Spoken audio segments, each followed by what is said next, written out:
Hello students, आज के video में हम लोग कवर करेंगे एक्टिविटीज 1.8 टू 1.11, यानी आज एक्टिविटीज कंप्लीट करेंगे। दूसरा दो जरूरी टॉपिक और कवर करेंगे हम लोग, एक है रेंसिडिटी और कोरोजन। रेंसिडिटी तो लिमिटेड है इसी चैप्टर तक, लेकिन कोरोजन इतना ब्रॉड टॉपिक है कि आपको इसके अलावा third chapter metals and non metals में भी लास्ट पेजेस में मिलेगा, 53-54 पेज में, जिन्हें आपको और डिटेल में पढ़ना है। तो जितना इस चैप्टर के हिसाब से कम्प्रिहेंसिव, उसके अलावा थर्ड चैप्टर से इंक्लूड करके मैं चीजें कुछ बता दूंगा आपको, और वहां जाके भी आप एक बार है ना उसे पढ़ लेंगे। ठीक है, तो स्टार्ट करते हैं पहले एक्टिविटीज। पहली एक्टिविटी है 1.8। तो अगर आपको डायग्राम दिख रहा हो किताब में कि एक ट्रे रखी हुई दिख रही है हमें, उसमें एक पाउडर रखा हुआ है, उस पर सनलाइट हमारी विंडो से पड़ रही है। यानी अब जो ये एक्टिविटी आप 1.8 सुनने वाले हैं मुझसे, ये एक्टिविटी फोटोकेमिकल डिकम्पोजिशन है। कैसे? सिल्वर क्लोराइड लेंगे आप, जब लैब में रखा होगा सिल्वर क्लोराइड, व्हाइट कलर का क्रिस्टलाइन सबस्टेंस, आप उसे थोड़ा सा लेके पेट्री डिश में रखेंगे, एक्सपोज करेंगे जैसे ही सनलाइट में, इट टर्न्स ग्रे। वो टर्न कर जाता है ग्रे इस कलर में, इसलिए क्योंकि वो सिल्वर क्लोराइड अब सिल्वर क्लोराइड नहीं रह जाएगा। कहने का मतलब वो कंपाउंड स्टेट में था, जैसे डिकम्पोजिशन होगा तो सिल्वर और क्लोरीन दोनों ही सेपरेट हो जाएंगे। बातें समझिएगा, हर एक एलिमेंट की कुछ एटॉमिसिटी होती है। जैसे कई बार रिएक्शन में आपको डाउट हुआ हो कि सिल्वर को हमने Ag2 नहीं लिखा, कमेंट्स आए मुझे, एक आध दो मैसेज आए जिनमें मुझे पूछा गया कि सर यहाँ 2 लिखा जा रहा है, यहाँ नहीं लिखा जा रहा है। ये एटॉमिसिटी है, मॉलिक्यूल की एग्जिस्टेंस उसकी एटॉमिसिटी पे डिपेंड करती है। क्लास 9th में हमें मोनो एटॉमिक एटम्स मिले, डायटॉमिक, ट्राइएटॉमिक, टेट्राएटॉमिक, पॉलीएटॉमिक, ऐसे एटम मिले थे। तो उन एग्जांपल्स को मैं एक साथ लिख देता हूं जिससे आप उन्हें याद कर लें कि दुनिया में ऐसे 7 एलिमेंट्स हैं जो डायटॉमिक हैं। जैसे example hydrogen, oxygen, fluorine, chlorine, bromine, iodine. ये आपको जो दिखाई दे रहे हैं, ठीक है, ये डायटॉमिक एटम है जिनकी एटॉमिसिटी 2 है। तो जब ये एलिमेंट एग्जिस्टेंस में आएंगे तो ये सिंगल नहीं लिखे जाते, हमेशा 2 एटम एक साथ यानी एक मॉलिक्यूलर स्टेट में लिखे जाते हैं। तो यहाँ पे आपको 7 एलिमेंट्स ऐसे दिखाई दे रहे हैं जो डायटॉमिक होते हैं। तो जब भी आप इन्हें लिखेंगे, जैसे इसी रिएक्शन में आप क्लोरीन देख रहे हैं कि लिखा गया है, तो किस स्टेट में रखा गया है? डायटॉमिक। उसके बाद 2 और आप याद रखें, फास्फोरस जो टेट्राएटॉमिक पाया जाता है, सल्फर अभी तो इस साल के रिएक्शंस में नहीं मिलेगा आपको, मोनोएटॉमिक ही मिलेगा। इन रेयर केस के आप रेफरेंसेस पढ़ते हैं, दूसरी किताबें रेफर करते हो, तो ऐसे केस में आपको सल्फर पॉलीएटॉमिक मिल सकता है। सल्फर 8 के फॉर्म में भी मिलता है, S6 के फॉर्म में, ज्यादा स्टेबल S8 है, तो ये रेयरली ही मिलेगा आपको, इसके मिलने के चांसेस हैं आपको, हर क्लासेस में आपको ये लगातार मिलेगा। ठीक है, उसके अलावा ऑक्सीजन का एक मॉलिक्यूल ट्राइएटॉमिक स्टेट में भी पाया जाता है, जिसे आप ओजोन के नाम से जानते हैं। ये ओजोन का फार्मूला है। जब ऑक्सीजन ट्राइएटॉमिक स्टेट में पाया जाता है तो उसे क्या बोलते हैं हम? ओजोन, जिसका एग्जिस्टेंस आप जानते हैं अपर इन द एटमॉस्फेयर है। तो इन एलिमेंट्स के अलावा कोई भी आपको पीरियोडिक टेबल का दूसरा एलिमेंट मिले, ठीक है, आंख मूंद के पूरा बिलीव रखिए कि वो सारे मोनोएटॉमिक है। इन 7 और ये 4 जो आपको एग्जिस्टेंस दिख रहे हैं, टोटल 11 आपको ये जो याद रखने हैं। इनके अलावा आप कोई भी, जैसे ये क्लोरीन है तो इनमें आता है तो वो डायटॉमिक है, लेकिन सिल्वर कैसा दिख रहा है आपको? मोनोएटॉमिक। तो कोई भी रिएक्शन है, जैसे मैंने कहा कि hydrogen reacts with oxygen to form water, तो यहां मैं कंपाउंड के फार्मूले का है ना फॉर्मुलेशन पिछले साल से सीखा हूं, तो उसे डायटॉमिक मोनोएटॉमिक नहीं देखना है। फार्मूला कैसे कंपोजाइट होता है, उसका कंपोजिशन क्या होता है, वो फिक्स्ड है, उसमें आपको याद करने जैसी चीज नहीं। इन्हें याद रखना है कि हाइड्रोजन और ऑक्सीजन इनमें आते हैं, यानी ये डायटॉमिक होंगे, और बाकी इनके अलावा ये ऐसे चीजें हैं जो पॉलीएटॉमिक में है। ठीक है, और कोई दूसरा एलिमेंट अगर मुझे दिखाई देता है जब लिखा जाता है, जैसे लिखा हुआ है मैग्नीशियम रिएक्ट्स विथ ऑक्सीजन, तो यहां देखिए मैग्नीशियम को आप मोनोएटॉमिक लिख रहे हो, सिंगल एटम, और यहीं पे ऑक्सीजन को कैसा लिख रहे हो? डायटॉमिक। तो यहाँ पे इन 7 एलिमेंट्स और इन्हें आप ठीक है, सिंगल नहीं लिखेंगे। इनके अलावा कोई भी होंगे उन्हें सबको आप सिंगल लिखेंगे जब वो एलिमेंटल स्टेट यानी नेटिव फॉर्म में अकेले होंगे तो। ठीक है, तो इस रिएक्शन में जहां मैं एक्टिविटी 1.8 में लौट रहा हूं, इन्हें आप लिख लीजिएगा, याद रखिएगा।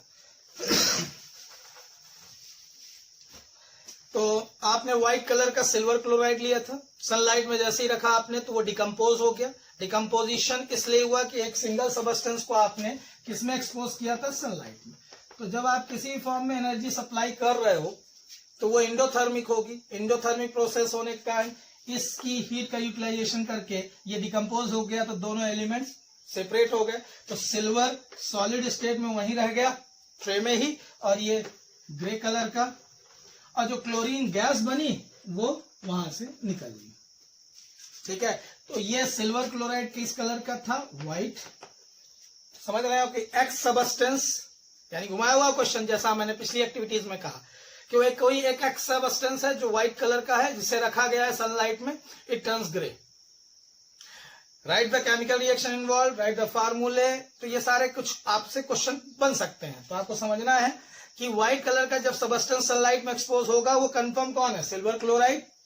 ठीक है, और जब वो ग्रे कलर का हो जाए तो वो क्या बना रहा है, डिकम्पोजिशन के बाद सिल्वर क्लोरीन गैस इवॉल्व हो जाएगी। ठीक है, अब एक आखिरी चीज ये बच्ची इसमें, वो है बैलेंसिंग। तो आप बैलेंसिंग समझ चुके हैं, और अगर अभी भी दिक्कतें आ रही हो तो उन्हें प्रैक्टिस करते रहिए। तो ये बैलेंस्ड केमिकल इक्वेशन हो गई। ये थी एक्टिविटी 1.8। रिपीट जल्दी से। When white coloured silver chloride expose to sunlight it turns grey due to formation of silver. ठीक है, बैलेंस केमिकल इक्वेशन लिख देंगे। इसका नाम सिल्वर क्लोराइड, ये सिल्वर है और ये क्लोरीन गैस। एक्टिविटी 1.9 में चलते हैं हम लोग। तो अच्छा, उसके पहले एक और रिएक्शन एक्टिविटी 1.8 के बाद भी इसी जैसी रिएक्शन, तो उसे भी जाने रहो। थोड़ा सा थ्योरी भी लिखी हुई है तो उसे भी देख लो। ये सिल्वर ब्रोमाइड है, सिल्वर क्लोराइड, ऐसी सिल्वर ब्रोमाइड। फार्मूले की जैसे दिख रहा है, उसका रीजन है कि सिल्वर की वैलेंसी +1, क्लोराइड की भी -1, दोनों सिमिलर चार्ज होने के कारण AgCl फार्मूला बन रहा है। ऐसे ही Ag+ और Br नेगेटिव, दोनों के सिमिलर होने के, इक्वल चार्जेस होने के कारण फार्मूला क्या बन रहा है, AgBr। तो ये है सिल्वर ब्रोमाइड। सिल्वर ब्रोमाइड को भी अगर आपने सनलाइट में एक्सपोज किया, ये भी सिल्वर और ब्रोमीन में कन्वर्ट हो जाता है। फिर वही कि ये इवॉल्व होकर निकल जाती है और ये सॉलिड फॉर्म में वहीं जमा रहता है। तो ये सिल्वर ब्रोमाइड जो होता है, इसका कलर अगर आपको जानना हो, है ना, किताबों में नहीं है तो इसलिए याद रखिएगा, ये पेल येलो कलर का होता है। और जब सिल्वर बन जाएगा तो किस कलर का हो जाएगा, ग्रे। Balance chemical equation.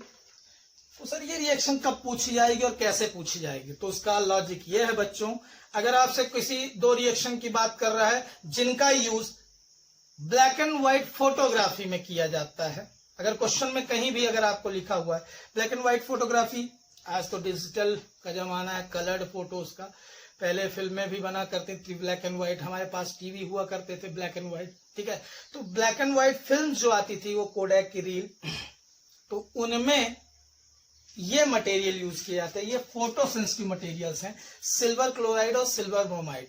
तो इनका डिकम्पोजिशन रिएक्शन तभी लिखना होगा जब तुम्हारे क्वेश्चन में कहीं ना कहीं जिक्र हो व्हाइट एंड ब्लैक फोटोग्राफी का। ठीक है, तो ब्लैक एंड व्हाइट फोटोग्राफी जब तक नहीं लिखा है तब तक ये रिएक्शन आपसे नहीं पूछी गई है। ठीक है, तो ये बैलेंस केमिकल इक्वेशन हो गई। स्टेट्स याद रहे तो अच्छी बात है। और इन्हीं जो 7 एलिमेंट्स था उनमें भी स्टेट बताता, मैंने कहा था चैप्टर आपको 5 में सारी स्टेट बताऊंगा एक बार, और भी जैसे जैसे चैप्टर में आगे बढ़ते जाएंगे स्टेट्स बताता जाऊंगा। अभी अगर आपको स्टेट्स भूल जाती हैं तो इतनी लोड लेने वाली बात नहीं है। अब कंप्लीट हुए दोनों रिएक्शंस।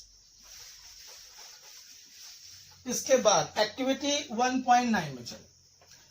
एक्टिविटी आपसे कह रही है कि आप आयरन नेल लीजिए। सबने नई आयरन नेल देखी है, कलर भी देखा उसका। उसे आपको कहा जा रहा है कि टेस्ट ट्यूब में रखिए, लेकिन उसके पहले आप क्या करिए कि कॉपर सल्फेट लीजिए, उसका एक्वस सोल्यूशन बना लीजिए। ये रहा आपका एक्वस सोल्यूशन, किसका, कॉपर सल्फेट का। किस कलर का होगा सबको बताया गया है, ये ब्लू कलर का होगा।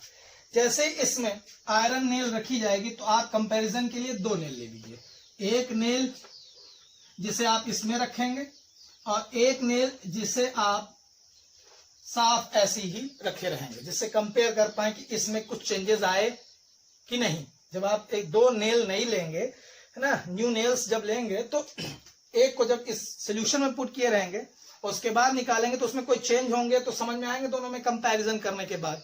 तो हमने एक नेल इस पे रख दी, लीव कर दीजिए आप, है ना, 10 मिनट 15 मिनट 20 मिनट के लिए जब छोड़ेंगे आप तो कुछ होगा। वो क्या होगा कि ये आयरन जब इसमें आएगा, ठीक है, आयरन नेल जब इसमें रखी जाएगी तो आयरन मोर रिएक्टिव एलिमेंट होता है कॉपर से, और इस कॉपर को डिस्प्लेस करके कॉपर की जगह ले लेगा, सल्फेट के साथ कंबाइन हो जाएगा और कॉपर डिस्प्लेस हो जाएगा अपनी पोजीशन से। अगर आपको याद हो पिछले वीडियोस में मैंने आपको टाइप्स ऑफ रिएक्शन बताए थे, उनमें से एक नाम आया था डिस्प्लेसमेंट रिएक्शन। डिस्प्लेसमेंट कंप्लीट जितनी आपको इस साल क्लास 10th में रिक्वायर्ड है उनको सभी को जानना हो, कौन किसको डिस्प्लेस कर सकता है कौन नहीं। इसलिए आप एनसीईआरटी का पेज नंबर 45 एक एक्टिविटी सीरीज आपको लिखी हुई है। वो एक्टिविटी सीरीज में potassium, sodium, calcium, magnesium, aluminium, zinc, iron, lead और यहाँ ब्रैकेट में हाइड्रोजन लिखा होगा, कॉपर, मरकरी, सिल्वर, गोल्ड। तो इन सभी मेटल्स को बिल्कुल एक सिरे से याद कर रखिए। कैसे? मैंने आपको उस दिन भी कहा कि जो मेटल्स ऊपर इस एक्टिविटी सीरीज में दिख रही हैं, ये नीचे वाले मेटल्स को उनके कंपाउंड से डिस्प्लेस कर सकते हैं। Reverse is not possible.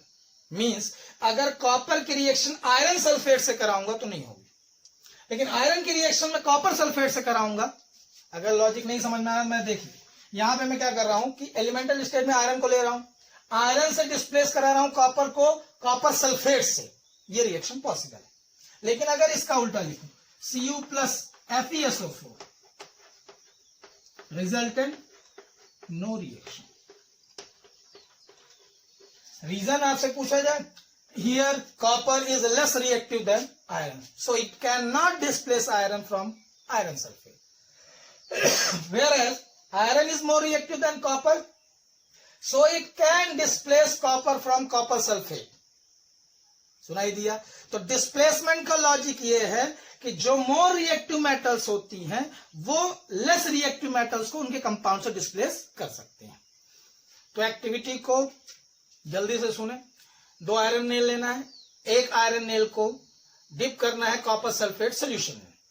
जब आप थोड़े टाइम के बाद आयरन नेल निकालते हैं तो वो आपको ब्राउनिश अपीयरेंस में दिखती है। नेल जो ब्लैक टाइप की थी, ग्रेइश डार्क थी, अब वो आपको कुछ देर बाद ब्राउन दिखने लगती है। चेंज कैसे आया? दूसरा, ये जो सोल्यूशन आपको बकायदे ब्लू दिख रहा था, कुछ देर बाद हल्का होने लगता है कलर, फिर वैनिश ही हो जाता है, यानी वो कलरलेस होने लगता है सोल्यूशन। जो आपको ब्लूइश अपीयरेंस दे रहा था कॉपर सल्फेट, धीरे धीरे फेडेड होने लगता है कलर और कुछ देर बाद उड़ जाता है कलर। ये जादू नहीं, ठीक है। यहां चल रही है डिस्प्लेसमेंट रिएक्शन। अगर आपको ऑब्जर्वेशन याद आए, केमिकल चेंज जब होते हैं तो मैंने कहा था इवोल्यूशन हो किसी गैस का, टेम्परेचर चेंज हो, ठीक है, कलर में चेंज आए, स्टेट्स में चेंज आ जाए, जब आप कंपाउंड्स को मिक्स करें, एलिमेंट्स को रिएक्ट करने के लिए अवेलेबिलिटी दें, तो उन चारों ऑब्जर्वेशन को जब आपने लास्ट वीडियो में सुना, उन चारों ऑब्जर्वेशन से यह पता चलता है कि कहीं ना कहीं केमिकल रिएक्शन हो रही है।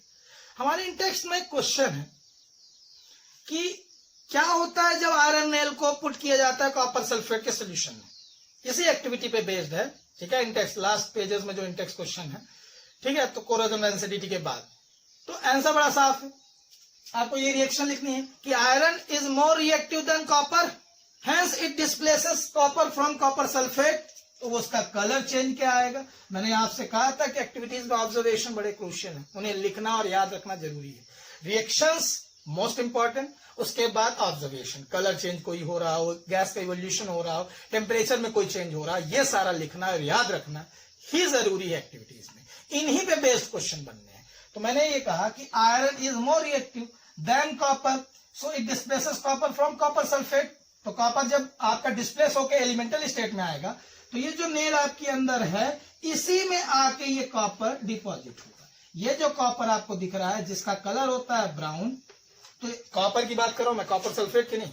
कॉपर सल्फेट किस कलर का था? ब्लू। लेकिन अब वो कॉपर नहीं रह गया, अब वो कॉपर सल्फेट नहीं रह गया। कॉपर सल्फेट का कलर ब्लू था, अब वो एलिमेंटल कॉपर है। तो एलिमेंटल कॉपर सॉलिड होके कहां जमा हो जाएगा? आयरन नेल के चारों तरफ। तो ये जब पूरी आयरन नेल आपको कैसी दिखने लगेगी? ब्राउनिश। सोल्यूशन कैसा था? ब्लू। ठीक है, क्योंकि कॉपर सल्फेट था। अब क्या कॉपर सल्फेट है? नहीं, अब आयरन सल्फेट बन गया। तो आपको कलर चेंज और रिएक्शन समझानी है। Repeat activity 1.9। When we put iron nail into copper sulfate solution, it turns colorless and a reddish brown deposit on iron nail due to copper. इतना आप लैंग्वेज लिख दें और उसके बाद केमिकल रिएक्शन बैलेंस्ड ही है, आपको बैलेंस करने की जरूरत नहीं पड़ेगी। ये आयरन दिख रहे हैं ना, सारे एटम्स आपको बैलेंस दिख रहे हैं, तो आपको रिएक्शन बैलेंस भी नहीं करनी होगी। कलर चेंज आप रिएक्शन के नीचे भी लिख सकते हैं कि आपका ये ब्लू था, ये कलरलेस हो गया और उसके बाद कॉपर ब्राउन हो गया। ठीक है, तो ये नेल इसीलिए मैंने दूसरी रखी थी जिससे मैं कंपेयर कर सकूं कि ये तो ब्राउन थी और ब्राउन हो गई है और ये पहले तो ऐसी नहीं थी। तो आपको कलर चेंज के बारे में भी लिखना है। ठीक है, रिएक्शन के नीचे ही लिख सकते हैं। इस तरह से खत्म होती है एक्टिविटी 1.9। ये एक्टिविटी सीरीज याद रखिएगा, ये पेज नंबर 45 में है, ग्रीन सेगमेंट में है, उसे याद रखिएगा, आपके काम आएगा।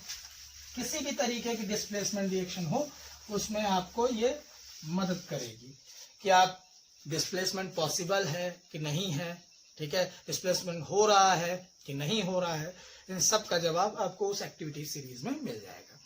मोर रिएक्टिव मेटल ही डिस्प्लेस कर सकती है लेस रिएक्टिव एलिमेंट को या मेटल को, समझ रहे हैं? Less reactive metal more reactive metal को उसके कंपाउंड से अलग नहीं कर सकती है।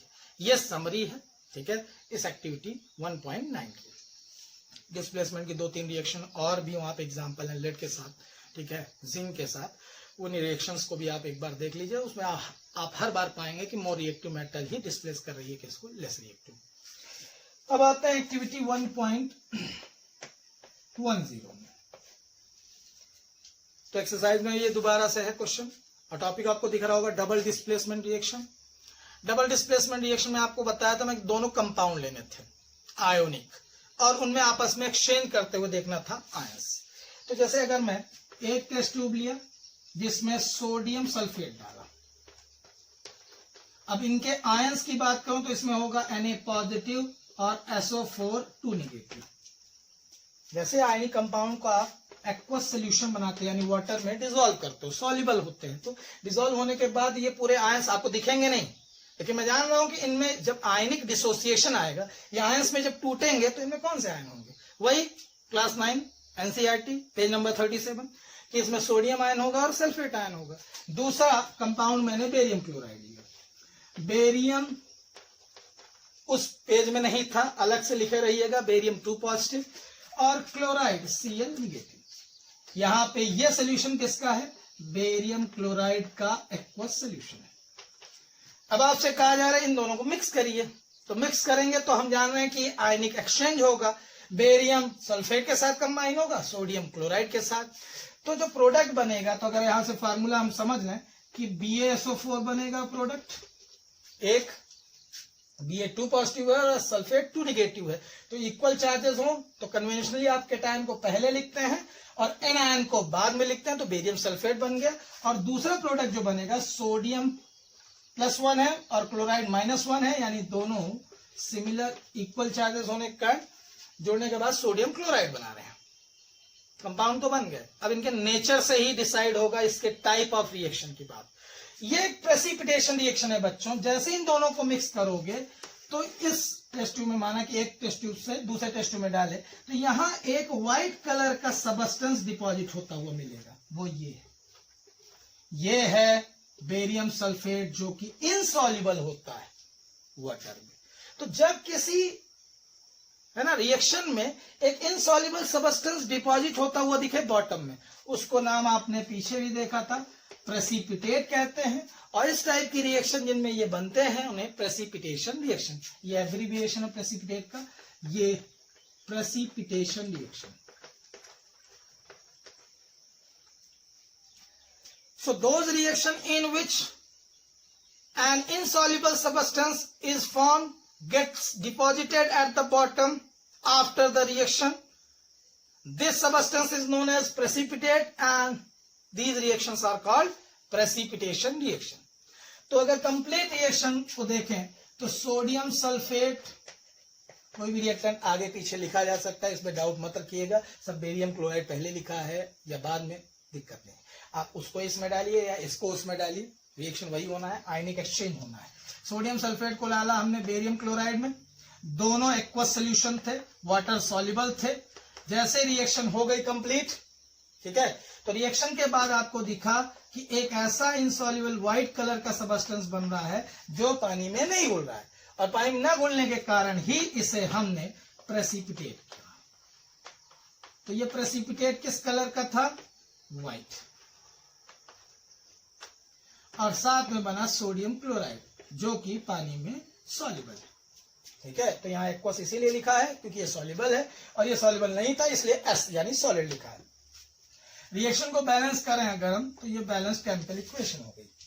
अब आंसर तो एक्टिविटी 1.10, ठीक है, दो एक्वस सॉल्यूशंस लिए गए हैं, दो अलग अलग आयनिक कंपाउंड के, दोनों ही सॉल्ट है, ठीक है। सॉल्ट्स को आपस में मिक्स किया गया तो आयनिक एक्सचेंज के कारण आपको दो नए कंपाउंड मिले, दोनों में से एक जो था वो इनसॉल्युबल था वाटर में, इस कारण से बॉटम में डिपॉजिट हुआ। उस इनसॉल्युबल सबस्टेंस के बनते से उसको एक नया नाम मिला प्रेसिपिटेट, और इन रिएक्शंस को हमने क्या कहा? Precipitation reaction.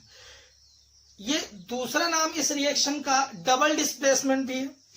डबल डिस्प्लेसमेंट इसलिए कहा जाता है क्योंकि आपको याद हो डेफिनेशन बताई गई थी, जब दो कंपाउंड्स के बीच में आयनिक एक्सचेंज हो, so it is also a double displacement reaction when there is a exchange of ions between two reactants। तो आयंस का एक्सचेंज हो और दो नए कंपाउंड बने, नए सबस्टेंस बने, तो उसे डबल डिस्प्लेसमेंट रिएक्शन भी कहते हैं, ठीक है।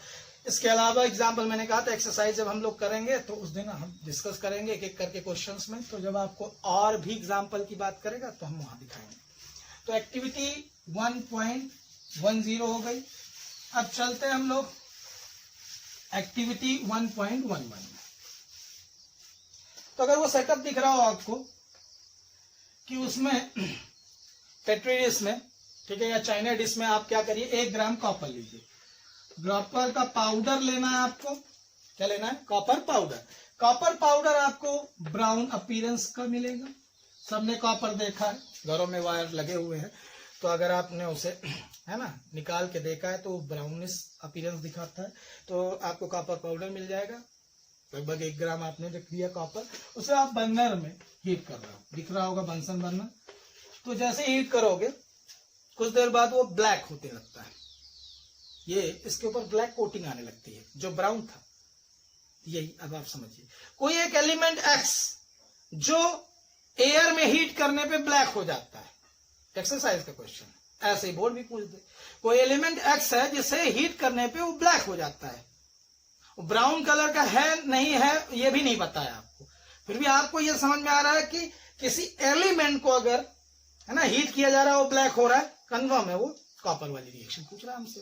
ये एक्टिविटीज के एक यूनिक ऑब्जर्वेशन है, उस जैसा कुछ मिलेगा दूसरा, लेकिन एक क्लियर कट डिफरेंस भी मिलेगा बाकी सभी रिएक्शन या एक्टिविटीज से। तो यहाँ पे कॉपर आपका कैसा था? ब्राउन।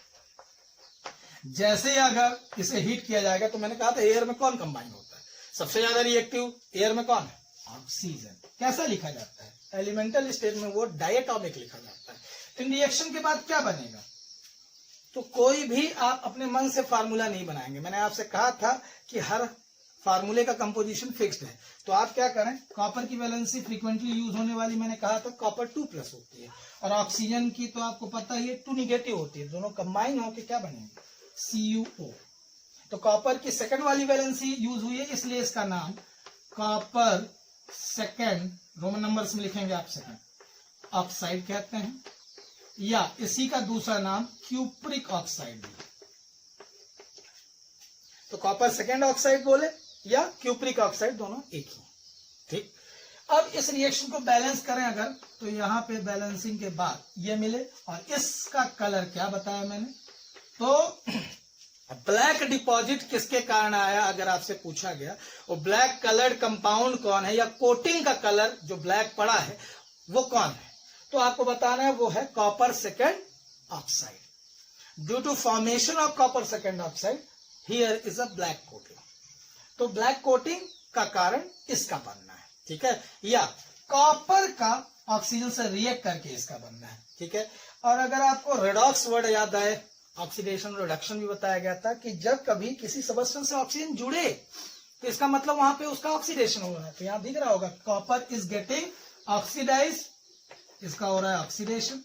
और जब किसी भी एक सबस्टेंस का ऑक्सीडेशन होता है तो पक्का है दूसरे वाले का क्या होता है, रिडक्शन। तो यहाँ पे ऑक्सीजन का रिडक्शन हो रहा है और कॉपर का क्या हो रहा है, oxidation. So copper is getting oxidise and oxygen is getting reduced, ठीक है। एक्टिविटी में कुछ पार्ट और है, नीचे जब आप पढ़ेंगे तो उसमें बोला जाएगा कि ये हीटेड ही है, ठीक है। इसी में अगर हाइड्रोजन गैस पास करा दी जाए, कौन सी गैस, हाइड्रोजन, तो देखिए CuO प्लस H2, हाइड्रोजन भी डायटोमिक होती है, मैं बताया था, अभी आपको लिखा भी था, ठीक है। एक रिएक्टिविटी सीरीज जो मैंने लिखी थी उसमें याद करिए कि अभी हाइड्रोजन के नीचे था कौन, कॉपर। तो हाइड्रोजन डिस्प्लेस कर सकता है कॉपर को, तो यहाँ पे प्रोडक्ट में आपको दिखेगा ऐसा कुछ डिस्प्लेसमेंट हो गया। अब अगर इसे हम रेडॉक्स के टर्म्स में बात करें, यानी ऑक्सीडेशन रिडक्शन के टर्म्स में, तो यहाँ कॉपर ऑक्साइड से ऑक्सीजन रिमूव होता हुआ दिख रहा है, यानी ये रहा reduction, removal of oxygen from any substance, तो ये क्या कहलाएगा, रिडक्शन। वहां आपको हाइड्रोजन से ऑक्सीजन जुड़ता हुआ दिख रहा है, इसका मतलब ये हो रहा है ऑक्सीडेशन। तो जैसे ही इसे हीट करेंगे तो ये ब्लैक होने लगेगा, ब्लैक होने का कारण कॉपर ऑक्साइड का बनना। इसी हीटेड कॉपर में आपको कौन सी गैस पास करानी है, बंद करके आप हाइड्रोजन गैस पास कराएंगे तो आपको ये फिर से ब्राउन दिखेगा। ये कैसे इसकी सरफेस फिर ब्राउन हो गई, due to formation of copper activity. आराम से ब्राउन कलर का पाउडर लिया था 1 ग्राम, जैसे ही हीट करता हूं तो ब्लैक हो जाता है, क्यों, कॉपर रिएक्ट करता है ऑक्सीजन से और फॉर्म करता है कॉपर सेकेंड ऑक्साइड, जिसका कलर कैसा है, ब्लैक। अब इसी हीटेड कॉपर ऑक्साइड में जैसे ही मैं फिर से हाइड्रोजन गैस पास कराता हूं तो रिडॉक्स रिएक्शन हो जाती है। रिडॉक्स रिएक्शन में हाइड्रोजन इस ऑक्सीजन को लेकर अलग हो जाता है और फिर बच जाता है कौन, कॉपर। और ये कैसा है, सो फिर से ब्राउन कलर आने का कारण क्या है, रिडॉक्स रिएक्शन। यानी हाइड्रोजन पास कराने पे रिडॉक्स रिएक्शन होती है, यानी ऑक्सीडेशन रिडक्शन टेक प्लेस होता है। तो ऑक्सीडेशन किसका होता है, हाइड्रोजन का, और कॉपर ऑक्साइड का क्या होता है, रिडक्शन। जब ऑक्सीजन किसी से हटता है तो उसका क्या हुआ, रिडक्शन, और किसी में ऑक्सीजन ऐड हुआ तो उसका क्या हो गया, ऑक्सीडेशन। तो ये थी एक्टिविटी 1.11, ठीक है। अब चलते हैं, टॉपिक आपके पास आता है रेंसिडिटी। रेंसिडिटी इसलिए पहले कि छोटा टॉपिक है और कुछ प्रिकॉशंस हैं इनके लिए, वो सुन लेते हैं, फिर हम कोरोजन में चलेंगे। तो बच्चों, रेंसिडिटी, गर्मियां चल रही हैं, गर्मियों में अक्सर आपने देखा होगा सुबह का बना हुआ खाना अगर फ्रीज या ठंडा या ढक के ना रखा जाए, शाम तक उसमें एक अलग सी स्मेल आने लगती है, वो फर्दर एडिबल या खाने योग्य नहीं रह जाता, ईटेबल नहीं रहता। वो स्मेल हम पहले से देख लेते हैं। या गर्मियों में है ना, आप किसी भी शादी विवाह में जाएं तो आप वहां देखते हैं कि बल्क में रहता है खाना और सुबह फेंक दिया जाता है क्योंकि खाने लायक नहीं रह जाता। ऐसा क्या हो जाता है? तो बच्चों, हर एक फूड में कहीं ना कहीं फैट या ऑयल्स प्रेजेंट रहते हैं, किसी में ज्यादा किसी में कम, कंपोजिशन की बात है। तो अगर मसालेदार सब्जी बनी हुई है तो कंफर्म है कि ऑयल तो बहुत ज्यादा होगा। उस ऑयल से एटमॉस्फेरिक ऑक्सीजन रिएक्ट करके उसे खराब कर देता है। यानी फैट्स और ऑयल्स का एटमॉस्फेरिक ऑक्सीजन से रिएक्ट करके टेस्ट और स्मेल चेंज कर देना फूड की कि वो फर्दर खाने लायक न रह जाए, ये कहलाता है रेंसिडिटी। तो रेंसिडिटी एक ऐसी प्रोसेस है जिसमें हम ये देख रहे हैं कि हमारा खाना कैसे बर्बाद हो रहा है, ठीक है। तो अल्टीमेटली एक ही रिस्पॉन्सिबल दिख रहा है, वो चिरकुट अगर आपको समझ में आए, ऑक्सीजन है, यानी एटमॉस्फेयर। मैंने पहले भी कहा कि सबसे ज्यादा रिएक्टिव कौन है, ऑक्सीजन। तो फैट और ऑयल यानी याद रखने वाली चीज, फैट या ऑयल जो प्रेजेंट होते हैं किसमें, फूड में, वो एटमॉस्फेरिक ऑक्सीजन से रिएक्ट करके रेंसिड कर देते हैं फूड, जो कि ना ही सूंघने लायक रह जाता है और ना ही खाने लायक। तो दिक्कत है भाई, खाने को अगर बचाना है और लंबे समय तक चलाना है तो क्या प्रिकॉशन लेनी चाहिए। तो एक यहाँ पे जरूरी टर्म आ रही है बच्चों, एंटीऑक्सीडेंट।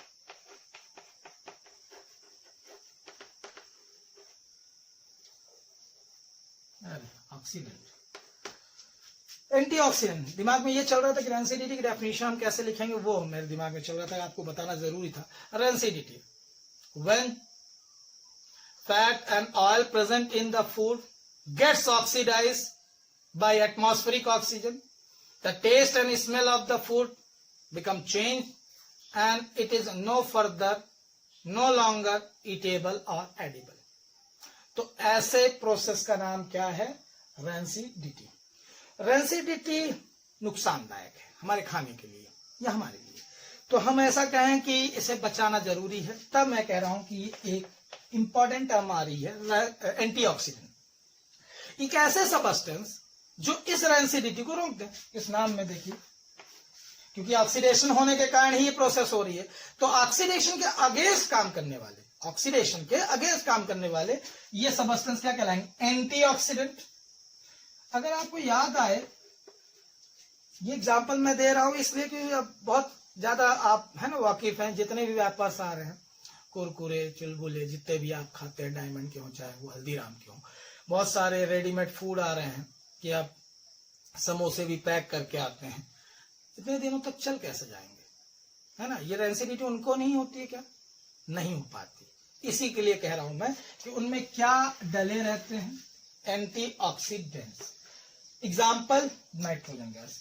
अब देखते हो अगर लेस का बड़ा वाला पैकेट लो, खूब सारा फूला हुआ लगता है, बहुत सारा होगा, और जैसे खोलो तो उसमें 4 निकलते हैं, उसमें भी कोई हाथ मार दिया तो एक भी नहीं बचता है। ठीक है, तो सर ये इतना फुलाए क्यों रहते हैं।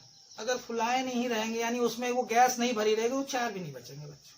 ठीक है, तो पूरा गैस इसीलिए भरा हुआ है उसके अंदर, वो 4 भी बचे रहे, यानी वो उनको भी रेंसिडिटी ना, वो खराब ना हो, खाने लायक बचे रहे। तो रेंसिडिटी से बचाना हो तो सबसे जरूरी है एंटीऑक्सीडेंट्स का यूज करना। तो एंटीऑक्सीडेंट का एक बेहतर एग्जांपल है नाइट्रोजन। हायर क्लासेस में कुछ और नाम आप सुनेंगे, उन्हें अभी से आप केवल नाम सुने रहे, इन एग्जांपल में लिख सकते हैं आप, BHA and BHT। Antioxidants are those substance which prevent rancidity, bracket में लिख दिया, oxidation of fat, oxidation of food. तो फैट और ऑयल जो फूड के अंदर है उनका ऑक्सीडेशन होने से रोक देने वाले सब्सटेंस क्या कहलाते हैं, एंटीऑक्सीडेंट। ये रहे एग्जांपल।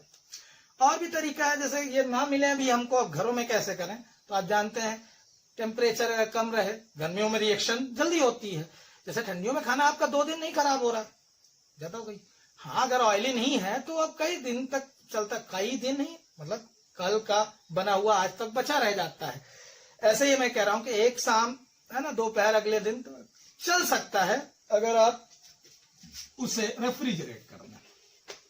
तो रेफ्रिजरेशन यानी आप अगर टेम्परेचर कम कर दे रहे हैं तो भी एक तरीका है।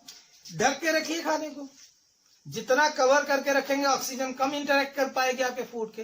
तो जनरल 2 तरीके जो घरों में हैं बचाने के लिए, वो क्या है, कवर करके रखिए पहली बात तो खाने को, दूसरा उसे ऐसी जगह रखिए जहां रिलेटिवली लो टेम्परेचर हो, तो रेंसिडिटी घरों में ना होगी। फिर बाकी बाहर का जो आप ले रहे हैं तो उन सब में ये ऐड ही है, तो ये लंबे समय तक चलते हैं। तो रेंसिडिटी और उसको बचाने के आपके पास मेथड या उपाय मिले। अब आते हैं हम लोग चैप्टर के लास्ट टॉपिक में, कोरोजन। कोरोजन ये टॉपिक जब मैं ये पढ़ाता या पढ़ता हूं तो इसकी जरूरत क्या थी ये सोचता हूं। तो आज के इन्वायरमेंट के हिसाब से कि इतना ज्यादा डेवलपिंग कंट्री है इंडिया हमारी, तो लगातार कंस्ट्रक्शन के काम चल रहे हैं, हर कहीं भी जाइए कुछ ना कुछ कंस्ट्रक्शन हो रहा है, और उसमें सीमेंट, बालू, ईंट तो यूज हो ही रहा है। और देख रहे हैं हम लोग आयरन के बिना काम ही नहीं चल रहा है, जहां देखो आयरन आयरन आयरन, अच्छा बिल्डिंग मटेरियल। एल्यूमिनियम हो गया, ठीक है, कॉपर हो गया, तो इनके बिना ये कोई कंस्ट्रक्शन हो ही नहीं रहा है। तो यहां यही दिक्कत है। यानी ये टॉपिक अगर आप समझे रहेंगे तो आप अपने बिल्डिंग्स को, ब्रिजेस को, कार्स को, इन सब को, इवन घर की जो विंडोज हैं, डोर्स हैं, उन सब को आप प्रिवेंट कर सकते हो, लंबे समय तक चला सकते हो। नहीं तो यही डैमेज हो जाएंगे। यानी कोरोजन एक बहुत बहुत ज्यादा हार्मफुल हो जाता है हमारी इकोनॉमी के लिए। इवन किसी कंट्री की इकोनॉमी के लिए इतना खतरनाक होती है। बड़ी बड़ी ब्रिजेस गिर जाती हैं, बड़ी बड़ी बिल्डिंग्स गिर जाती हैं कोरोजन के कारण। तो कोरोजन है क्या? मेटल्स की सरफेस का धीरे धीरे ऑक्सीडाइज होके इरोड होते जाना, हटते जाना। यानी इतनी थिकनेस थी, धीरे धीरे जब परत दर परत यानी लेयर बाय लेयर हटती जाएगी तो पतला होता जाएगा, कमजोर होता जाएगा, फिर टूट जाएगा। तो डैमेज होने से बचाना है, वो बाद में समझें। डैमेज होना ही किसी मेटल का लेयर बाय लेयर कहलाता है corrosion. So erosion of a metal layer by layer due to some factors present in atmosphere. उनमें एक बड़ा नाम आता है ऑक्सीजन। जैसे मैंने कहा कि आयरन, सब में यानी नेल की भी बात हुई और नॉर्मल भी आयरन आपने देखा है। आप उसके ऊपर एक कोटिंग देते हो, वो कोटिंग है Fe2O3.XX2O2। याद आया वाटर ऑफ क्रिस्टलाइजेशन। ये था रेडिश ब्राउन अपीयरेंस में।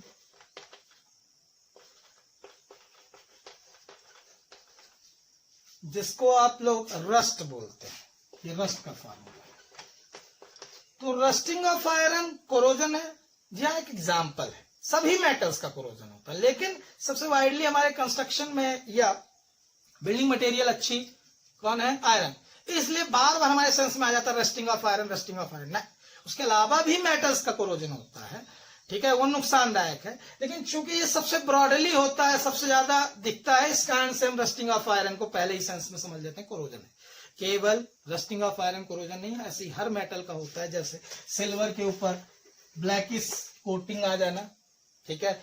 आपने ग्रीन पैचेस देखे होंगे कॉपर वेसल के ऊपर, CuCO3.CuOH फुल ट्वाइस, ये आपका ग्रीन पैचेस हैं कॉपर के वेसल्स में। ये ब्लैक कोटिंग है। ये जो जमा हुआ है, ये रस्टिंग ऑफ आयरन भी एक एग्जाम्पल हुआ किसका? कोरोजन का। ब्लैक कोटिंग होना सिल्वर के ऊपर, वो भी कोरोजन का एक example.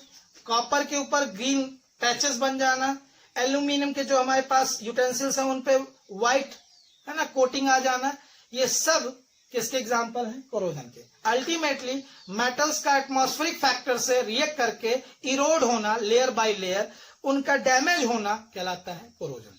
So erosion of metal, damaging of metal surface layer by layer due to atmospheric factors like moisture, oxygen, acids, carbon dioxide, ये इनकी प्रेजेंस ही मेटल्स को खराब करती है। तो ये रहा कोरोजन। इसे बचाएं कैसे, इसकी डिटेलिंग बहुत अच्छी है चैप्टर 3 में, पेज नंबर 54। उसमें जाएंगे तो प्रिवेंशन ऑफ कोरोजन मिलेगा आपको। तो उसमें कई मेथड्स हैं। जनरल आप घरों में जब आपके नए कंस्ट्रक्शन हो रहे हैं, डोर्स लग रहे होते हैं, तो आप उसमें देखते हैं कि पहले वार्निश, ठीक है, पेंट लगाते हैं।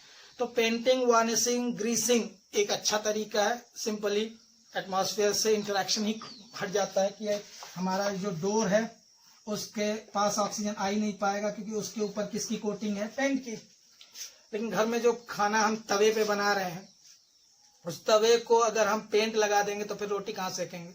पेंट ही खाएंगे, रोटी का खाएंगे। तो इससे अच्छा है कि यहाँ पे कोई दूसरी मेथड लगाएं। तो वहां पे आपको और भी मेथड मिलेंगी, इलेक्ट्रोप्लेटिंग, गैल्वनाइजेशन, क्रोम प्लेटिंग। तो ये भी तरीके हैं। और दूसरा कोरोजन से बचाना है तो इसे मिक्सचर टाइप का ले लें हम, आयरन प्योर ले ही ना, इतना जब सेंसिटिव है, इतना प्रोन है, ससेप्टिबल है कोरोजन के लिए, तो एक मिक्सचर ले लेते हैं, यानी अलॉय। यानी प्योर मेटल ना लेके हम उसका अलॉय ले लेते हैं। जैसे याद हो नाम आपको, स्टेनलेस स्टील, SS स्टील लिखा रहता है।